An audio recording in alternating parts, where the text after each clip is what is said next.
আসসালামু আলাইকুম ওয়া রাহমাতুল্লাহি ওয়া বারাকাতুহু। প্রিয় শ্রোতা মণ্ডলী, আপনাদের সম্বন্ধে একটা চমৎকার হাদিস নিয়ে এসেছি। সে হাদিসটি বর্ণনাকারী হচ্ছেন আমাদের প্রিয় মা আয়েশা রাদিয়াল্লাহু তাআলা আনহা। তিনি বলেন, ইদা আকালা আহাদুকুম তাআমান ফালিয়াকুল বিসমিল্লাহ।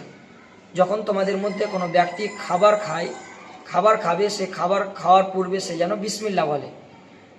ফাইন নাসিয়া আন ইয়াকুলাহা ফি আউয়ালিহি, যদি সে প্রথমে বিসমিল্লাহ বলতে ভুলে যায়, ফালিয়াকুল, তাহলে সে পরে বলবে বিসমিল্লাহি ফি আউয়ালিহি ওয়া আখিরিহি, এই দোয়াটি পাঠ করবে।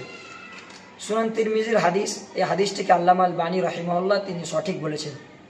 এই হাদিস দ্বারা প্রমাণ হচ্ছে যে যদি কোনো ব্যক্তি খাবার খাওয়ার পূর্বে যদি বিসমিল্লাহ ভুলে যায়, তাহলে তাকে পরে আমাদেরকে বিসমিল্লাহ বলতে হবে।